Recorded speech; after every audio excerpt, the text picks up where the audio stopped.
Jorge Fernández Díaz. ¿Cómo te va? ¿Cómo andás? Un placer tenerte por aquí. Igualmente, muchas gracias. Mucho para charlar contigo de lo que está pasando. ¿Cómo ves hoy leía con atención, como siempre, tu columna? En realidad la leo bastante anticipada cuando sale publicada, pero hablabas de algo que te pasa en la calle. Sí. De la gente que se te acerca y te dice, ¿qué?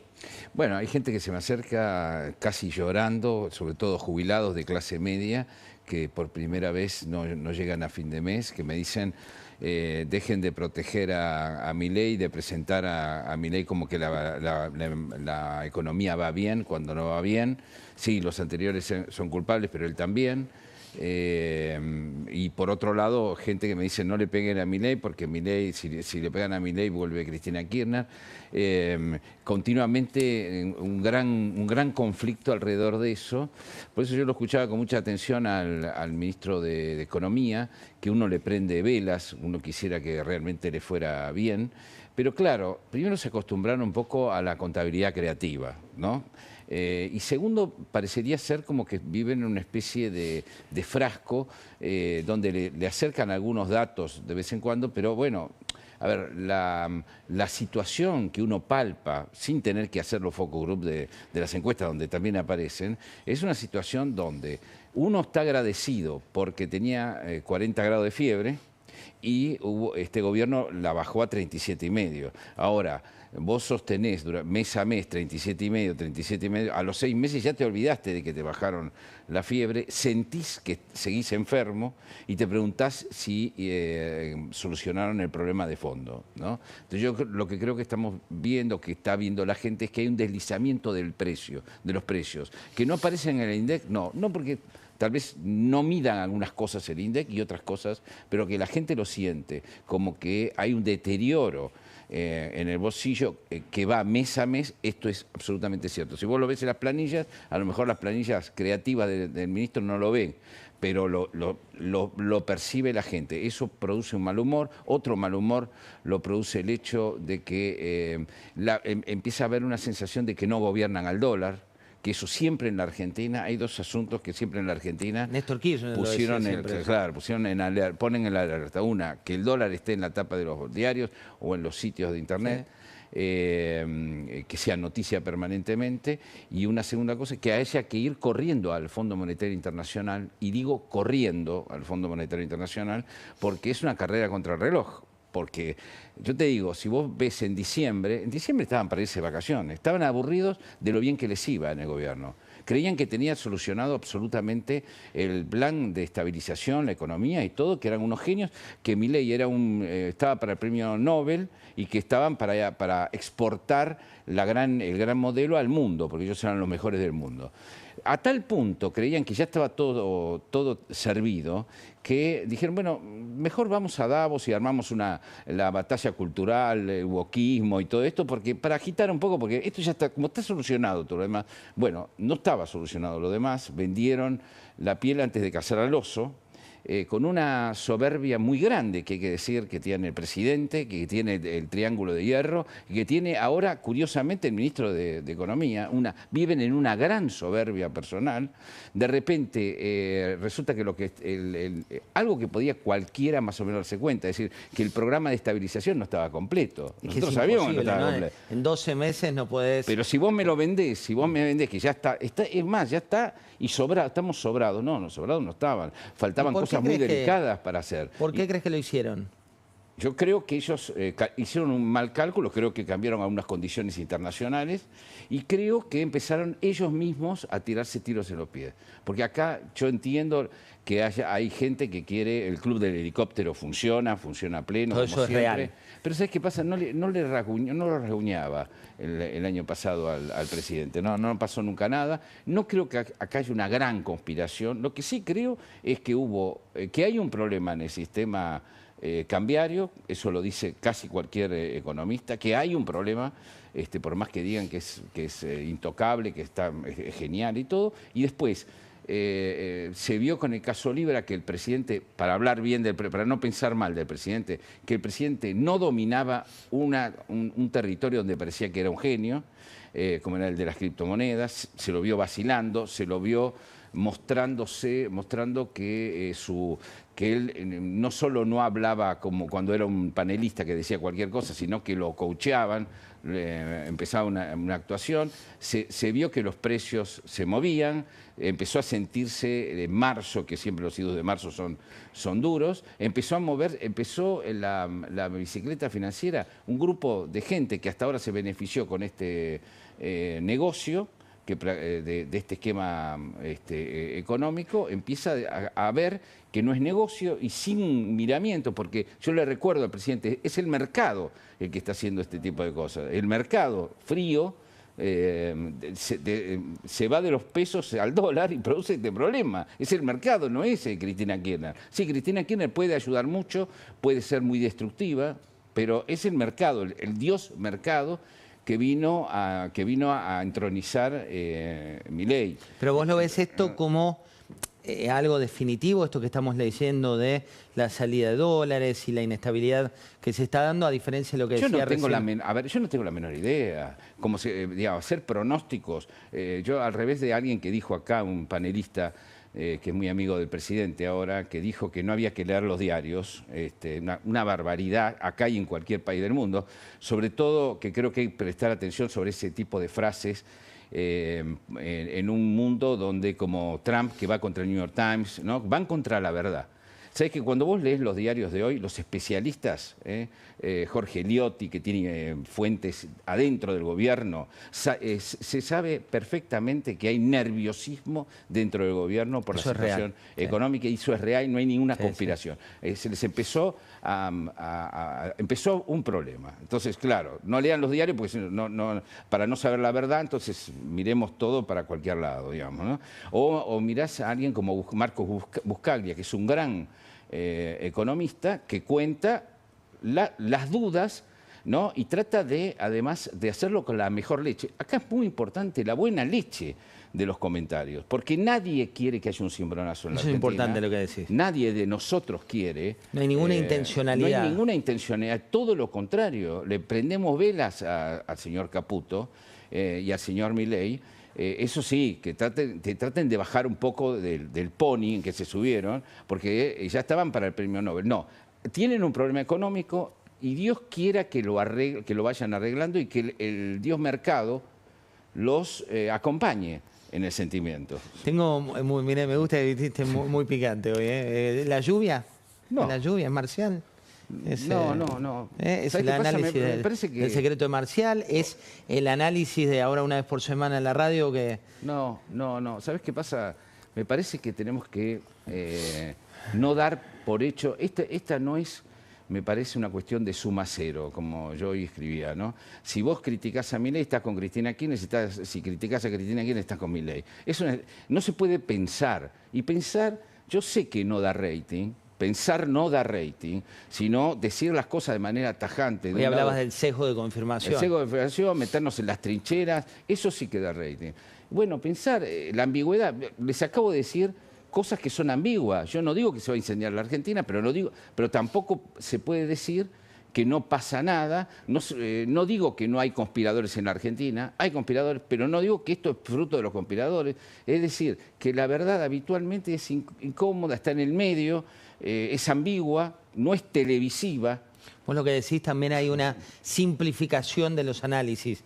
¿Es blanco o negro? Y los análisis tienen grises. Mira, antes había en la Argentina un grupo de poder que era un populismo de izquierda que mentía todo el tiempo. Nos daba hechos mentirosos, argumentos mentirosos. Nosotros teníamos que estar desmontando los hechos y las mentiras que no eran. Ahora hay en el territorio otro grupo populista que le gusta mucho el populismo, al señor Santiago Caputo, al señor Milei, les encanta mucho la praxis, digamos, del kirchnerismo, la praxis, no el rumbo, la praxis, de amigo-enemigo, crear, ¿no?, narrativa, se debe más al relato que otra cosa. Es decir, que ahora en el territorio hay grupos de productores de literatura de ficción permanente de política. Entonces tenés que estar bien, tenés que estar viendo qué es en el pescado, qué es la carne, qué son los cartílagos, qué son las espinas. Y sí, es un trabajo más minucioso y más complejo del periodismo hoy. ¿Y cómo ves? Tal vez el público no le importe. Yo creo que sí le importa. Y nos quiere dar la espalda porque la complejidad lo aburra, Yo creo que no. Pero en la Jorge. complejidad está la verdad. Yo lo que digo, en la complejidad está una aproximación a la verdad que no la tiene nadie. Pero bueno, hay una aproximación. Una cosa es lo que queremos y otra la cosa es lo que sucede. No, y también hay una cuestión que para mí no aburre ni el análisis, ni la lectura profunda, ni... Pueden de mirar hecho, el rating de esto. A ver. Estamos muy bien, estamos muy bien. Pero quiero mostrarte varias cuestiones antes de continuar. La primera tiene que ver con el modo de la campaña, ¿no? Y es la ciudad de Buenos Aires. Y te voy a mostrar, sobre todo vos hablabas recién de leer los diarios, ¿qué pasa con la comunicación de época? Y después lo tenemos a Pablo Sirven también para preguntarle. Silvia Lospenato, viste que hoy se habla mucho de cómo comunicar a los jóvenes, ¿no? Y ella da batalla en la ciudad de Buenos Aires. En los jóvenes, 8 de cada 10, según las encuestas, votaron a Milei. Mirá cómo los trata de seducir. Hola, buen día. No puede ser. Aparezco en la portada. ¿Saben qué es esto? Una reliquia casi para ustedes, el diario en papel. Y estoy en la tapa. Pero como yo sé que seguramente por acá no me van a conocer, a partir de ahora estoy en TikTok. Me llamo Silvia Lospenato y voy a encabezar la boleta del PRO en estas elecciones. Tratar de hablar como hablan otros. No, está bueno, ¿no? No parece. No está parece como un poco una buena forzado. Por más estrategia, a mí me cae del 1 al 100. Es como si yo me ponga a legisladora. hacer hip hop o algo por el estilo. No podríamos hacerlo juntos tampoco. Me parece que no. Me quedo con tómenme o déjenme, ¿no? Y ser auténtico. Guillermo Moreno también volvió a la cancha. Otro gran actor. A ver, actor, ¿cómo vamos a hacer el casting, no de tu ficción en este caso? ¿Dónde lo pondrías? ¿Qué tipo de personaje sería en una de tus novelas? No sé, sería uno de esos italianos cabrones, digamos, ¿no? Ahora, lo que produjo Moreno es un asunto que incluso hay sospechas sobre Moreno, ¿no? Porque tiene tanta presencia que una parte del kirchnerismo sospecha que Milei lo ayuda por abajo para fragmentar, digamos, ¿no? Pero la idea de Moreno es, basta de ser un peronismo de izquierda. Y mirá lo que dijo, mirá lo que dice Guillermo Moreno. Somos una economía bimonetaria. Cuando te pasan estas cosas, una corrida cambiaria se puede transformar en una corrida bancaria. Porque empiezan a sacar los depósitos y se te arma un lío muy grande. Y eso tiene tremendas repercusiones en la economía real. Y ahí sí, ya te empieza a tocar tu bolsillo. El precio del pan, de la carne, si tenés plata, si no tenés plata, la tasa de interés. Ya se arma un lío bárbaro. Y dicen, lo resolvemos con un préstamo con el fondo. No estarán vanas. El préstamo en el fondo es necesario, tener que renegociar la deuda porque no podés pagar lo que tenés que pagar, bla, bla, bla. Pero que te sigan sacando dólares no se resuelve. Si un negocio no vende, no se soluciona porque le prestes plata. Se soluciona teniendo clientes. Bueno, yo le diría a los kirchneristas que hagan algún tipo de autocrítica porque ellos son los que nos han traído hasta este problema enorme de la economía, ¿no? No veo que esa autocrítica exista de verdad, profundamente, más allá de que Moreno lo acusa al peronismo de abrazarse al progresismo y todo eso, digamos, ¿no? Me parece que no hay una autocrítica real y no hay un nuevo kirchnerismo o un nuevo peronismo en el territorio, está todo fragmentado. Que la gran esperanza blanca sea Kicillof, que es un inútil absoluto, que ha sido un inepto de la economía argentina y que como gobernador alguien quiera hacernos creer que, porque viste que está el mito de que Kicillof no es corrupto. Yo lo felicito si no es corrupto. Está en un lodazal de corrupción. Sus amigos son corruptos, los intendentes que lo apoyan son corruptos. La corrupción, el entramado mafioso que está enquistado. Que hay alrededor. Él habla y por debajo están las barras peleándose a los tiros. Bueno, el proceso del kirchnerismo es lamentable, digamos, ¿no? Y después le diría al kirchnerismo mediático que dejen de tirar bombas, ¿viste? Porque hace 6 meses que dice esto explota, y no le explota. Entonces no le explota, han perdido completamente la... O sea, ¿Hay una intencionalidad de que le explote? Pero claro, y además está la idea de calmar al público, un público que quiere ver que explota todo, porque tienen un público que quiere que explote todo. Entonces le dicen, no, y quédense tranquilo, mañana explota todo. Y eso lo vienen diciendo hace 6 meses, ¿viste?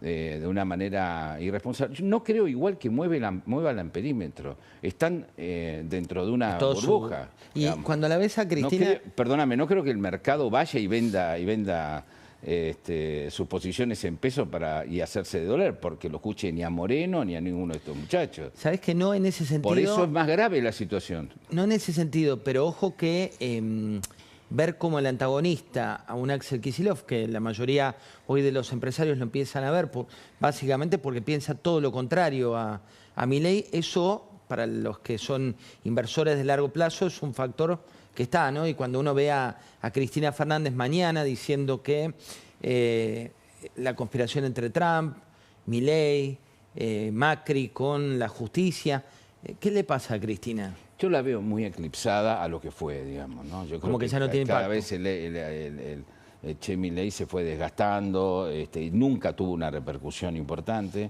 Está a la vista que no es la jefa del peronismo, porque eso es lo que está a la vista. Está fragmentado el peronismo por todos lados.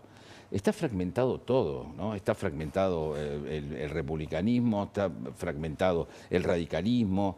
Y te voy a decir algo, empiezo a ver que está fragmentada la opinión de la sociedad, Es así. por abajo. O sea, no solo está fragmentado por arriba, no solo no saben qué pensar, que es la frase de esta época, no sé qué pensar de tal cosa, no solo está por arriba, sino que está por abajo. Una cosa es que vos le preguntes, voy a votar, viste, me apures, ¿a quién vas a votar?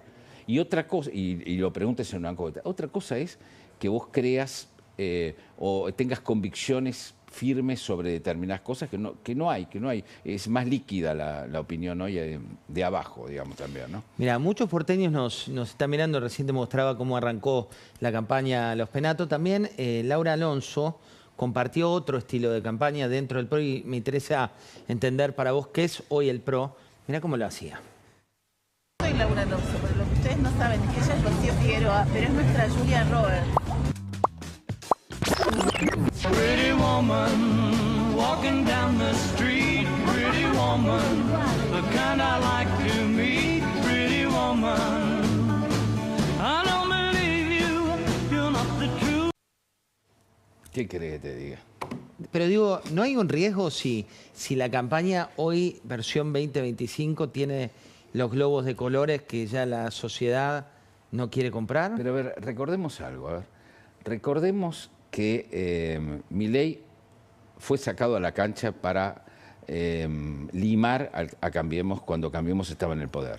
Limarlo con muchos de los argumentos que hoy le pegan a... Por ejemplo, los que van al fondo son un desastre. Bueno, todas esa seguidilla que podríamos pasarla una tras otra es Milei limando a Macri en el poder. Hizo mucho Milei para eso, ¿no? Después de haber sido el jefe de campaña económica de Scioli. O sea, si hubiera ganado Scioli y no Macri, el ministro de Economía hubiera sido Milei, de Scioli, del kirchnerismo, ¿sí? Hubiera sido Milei.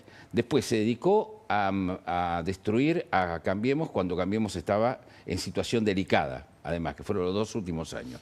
Después se apalancó en el masismo y armó desde el masismo un truco para destruir al PRO. Cuando destruyó al PRO, se sirvió del PRO. Cuando se sirvió del PRO, traicionó al masismo. Entonces yo digo, bueno, estos tipos fuman bajo el agua en lo político, ¿no? Entonces digo, bueno, a lo mejor es muy simple el plan. El plan es, vamos a destruir al macrismo o al PRO, digamos, a los Macri y al PRO en la capital. Van a valer muchísimo menos. Después los vamos a usar para destruir a Kicillof en la provincia de Buenos Aires y nos vamos a quedar con todo. Tal vez este sea el plan y tal vez le salga, porque le salió en el pasado esto que acabo ¿Vos de crees que describir. con eso gana el kirchnerismo? ¿O quién gana? No sé, porque a lo mejor le ganan al kirchnerismo en la provincia. En su cabeza es, primero vamos a reventar al macrismo y no nos interesa si gana Santoro, si es necesario para destruir al macrismo, pero después vamos a usar al macrismo para destruir a Kicillof. Es un juego, es un tablero, digamos, ¿no? Después está la realidad. Pero la realidad no es esa, no es esta que estamos viendo. La realidad es, dominás el dólar, tenés las reservas, crece la economía, bajás la inflación o la inflación va a seguir alta. unos meses más. ¿O vos te crees que la gente no siente la inflación hoy en el bolsillo? Lo siente. Cuando dice, che, está todo caro, lo siente. No, el consumo subió. Hay que ver qué es el consumo, cuáles son las partes del consumo que subieron. Entonces, me parece que además están muy acostumbrados a mostrarnos esa contabilidad creativa, que es un relato estadístico muy bien montado. Mira, antes de pasar, y tengo una mesa que después Dire muestre, ya está Cristiano Reatazzi, ya está Willy Cohen, ya está Lilia Lemoine, ya está Alfredo Sainz, Federico Águila, ya está, bueno, ahí vemos a Pablo Sirven, que hace mucho lo veníamos buscando. Dame Sábados de Superacción o dame Hollywood en castellano. Dame un toquecito, dale.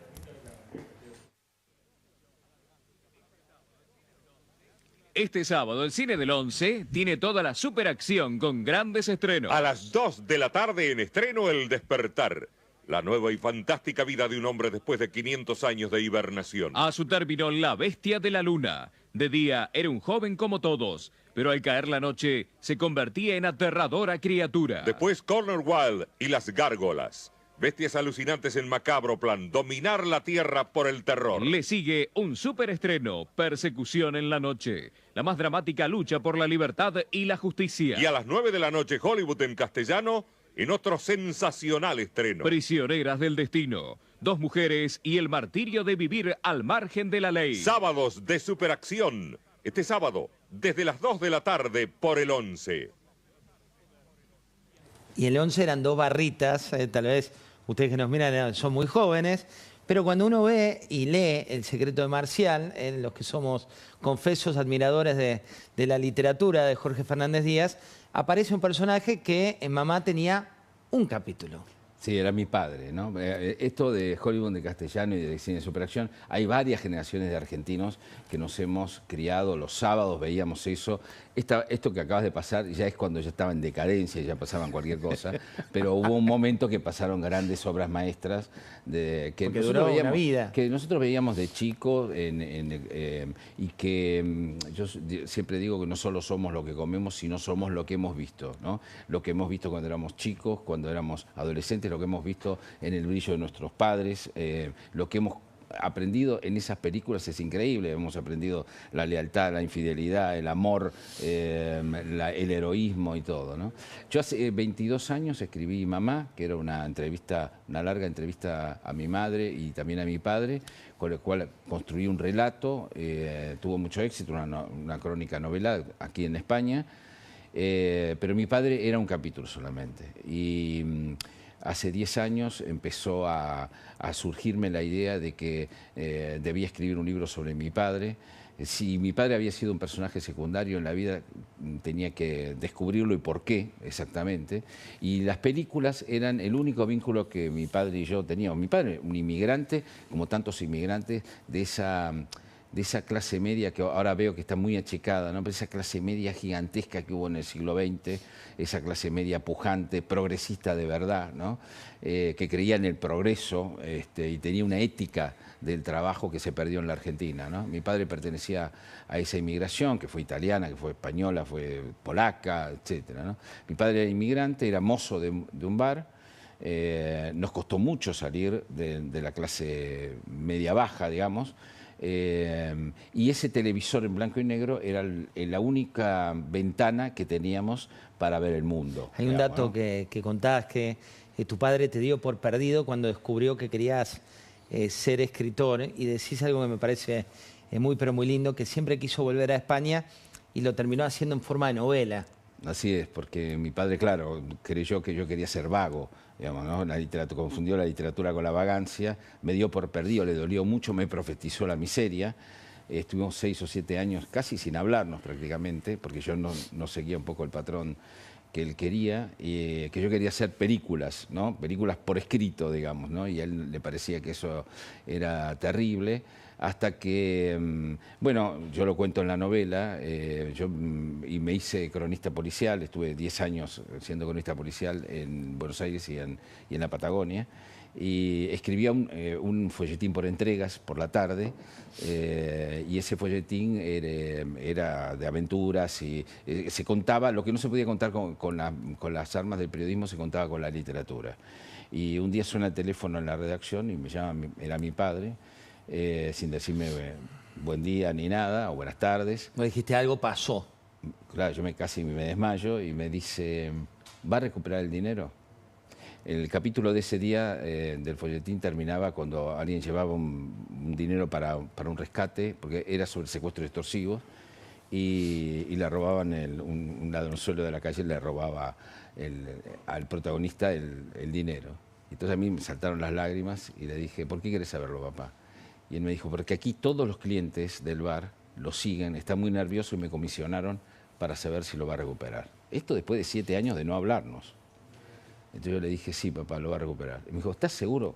Como si no pudiera creer del todo que yo, o el hijo ese descarriado, hubiera podido escribir una novela. Y ahí nos reconciliamos. Fue la amnistía que hicieron entre los dos. Fue la amnistía, la mutua amnistía. Y por eso ganamos el Nadal con este libro. El Nadal es el premio más longevo y prestigioso de la literatura española. De hecho, estaba Alex de la Iglesia, Víctor Manuel, Sergio Molino, Oscar Martínez, Sergio Ramírez, Edu Galán, los directores del diario ABC. Digo, fue una gloria esa foto que un momento uno... muy impresionante en España, y la paradoja es que mi padre, que no creía en la literatura y que siempre quiso volver a España, volvía hecho una novela a España, porque esta es una novela sobre padres e hijos y aquellos padres que no estaban capacitados emocionalmente para comunicarse con sus hijos, digamos, ¿no? Y nosotros nos comunicamos a través de las películas.